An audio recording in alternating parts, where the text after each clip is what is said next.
Are you planning to visit Lake Kawaguchi soon and wondering where are the best places to visit to take that perfect photo with the wonderful Mount Fuji? In this video, I'm going to share with you all the places we visited. But before we jump into that, I just want to recommend that you check out my part 1 video of the Mount Fuji series, as I'll be sharing how we got to Lake Kawaguchi from Tokyo, where we stayed on a budget. Check that out if you haven't already. My friend Rain and I had this grand plan to visit 8 locations in the one day. So make sure you watch to the end to see if we can achieve it.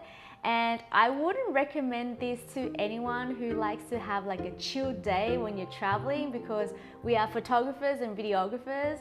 And since Mount Fuji's out, we thought we wanted to make the most out of our day and go to as many places as possible and take as many photos and videos as possible. I hope after this video you get a sense of what it's like to visit some of the places and you get to pick and choose where you want to visit. Before our trip, we actually wanted to hire a car and drive ourselves around Lake Kawaguchi. But then we thought to ourselves, since we're here and the sun sets at 4:30, it's probably not wise to do so because we are restricted with time, and also we don't know where to park and we don't know our way around, and all the signs are in Japanese. So we thought it's probably a better decision to hire a driver, and that's what we did. We hired a driver for the entire day. Because we had to check out of our accommodation, we actually had a place to store our luggage and we didn't have to like stress about it. We didn't have to carry it around or anything like that. I'll leave his details here actually, but the only thing is that he only speaks Chinese, and very thankful to have Rain with me because she was like my translator for the day. Because he lived near Tokyo, he was able to drive us back to Tokyo at the end of the day. Our first stop is the famous Lawson. Apparently this area is getting too busy, so they have decided to put like a black curtain around it, which is a little bit sad because I think a lot of people are being disrespectful around the area. They are parking illegally, and you know, everyone's jaywalking, trying to get that perfect shot for Instagram. And I am feeling very blessed that we actually got the opportunity to take a photo there. So I'm just going to show you what it looks like. There was like a queue there. I can imagine it to be like busy the entire day and can be very disruptive for the locals there. So with our next stop, Rain wanted to take a photo that is similar to this. So in order to get this shot, you had to catch a train from Lake Kawaguchi Coast Station down to Shimiyoshida Station. It is the last stop of the train line. We tried our best to get the shot. Unfortunately, we didn't get to take the exact photo, but we still were able to take some really pretty photos regardless. So we got our driver to meet us at Shimiyoshida Station. He was patiently waiting for us there, and from here, you normally can hike up to the pagoda. The Theresa pagoda is a 5-story structure, and to reach it, you will have to climb 400 steps to the top. The view is rewarding. Rain and I were very overwhelmed here actually, because there was just so many people. Everyone wants to have that photo with the pagoda and Mount Fuji in the background, and it feels like everyone's like fighting for that one spot. So we felt really overwhelmed, and honestly, it's not one of my favorite places to visit. I highly recommend you go to a different spot. We visited Lake Kawaguchi during the autumn season, and we had hopes and dreams of seeing it against Mount Fuji. But sadly, when we were here, specifically at this location, it has been blown away by the wind. So fingers crossed that we'll be able to see it in the other locations. For our next spot, we wanted to visit Shimiyoshida Honsho Street, which was a couple of minutes from where we were. But because we were running behind on time, we decided to skip it completely and head to our next spot. Our next stop is the Momiji Corridor, also known as the Maple Corridor. This spot here is supposed to be very vibrant with all the autumn colors, but when we were there, A lot of the leaves were still green, but good thing is if you do walk along the lake, you will see maple trees with really luscious red leaves. And for a unique experience, you can hire a swan boat and you can go out into the waters and get a different perspective of Mount Fuji there. By the time we got here, I do have to say that the lighting is a little bit harsh because it was above us. I was still happy with the photos that we captured. It is a popular area, so it was quite busy with a lot of tourists there. Although this place is a little bit busy, you can still get a beautiful view of Mount Fuji everywhere you walked. And at this point, I was feeling like super blessed that it actually came out for us. And I have visited Mount Fuji a couple of times, but it's nothing like the view at Lake Kawaguchi. It just feels like it's right in front of your face, you know? And I feel like being there, I could stare at it for hours and not get sick of it at all. It's just so beautiful.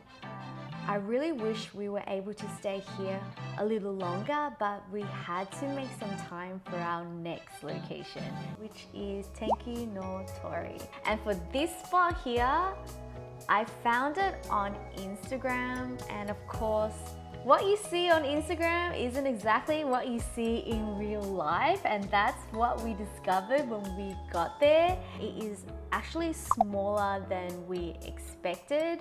The Torii Gate was built on private property, and in order to take a photo with it, you had to pay 100 yen. So you had to get to Kawaguchi Asama Shrine, and from the shrine, it is a 30-minute hike. When we got there, the line was really long. It looked like it was an hour away. So Rain and I were really contemplating whether we should even spend our time queuing up for this photo. Since we already made our way here, we were like, okay, let's just queue up.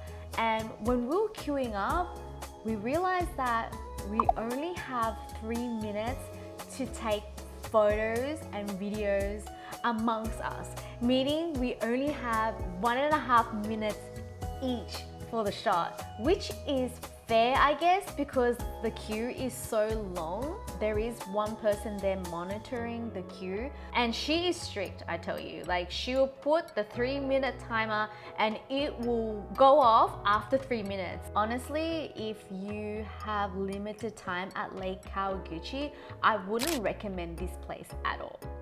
At this point, we're starving, so we're gonna head to our next spot at RIUICHI Park.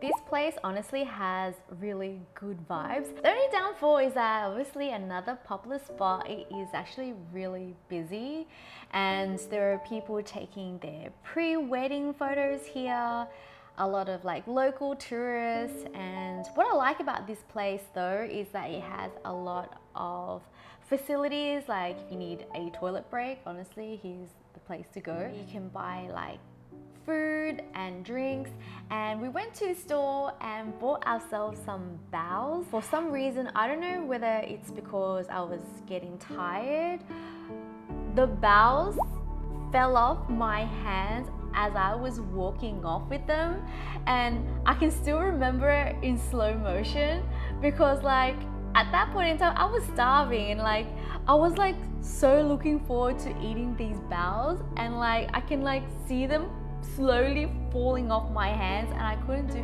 anything about it. And I think the guy who sold me the bow felt really bad for me because I think he saw how devastated I was.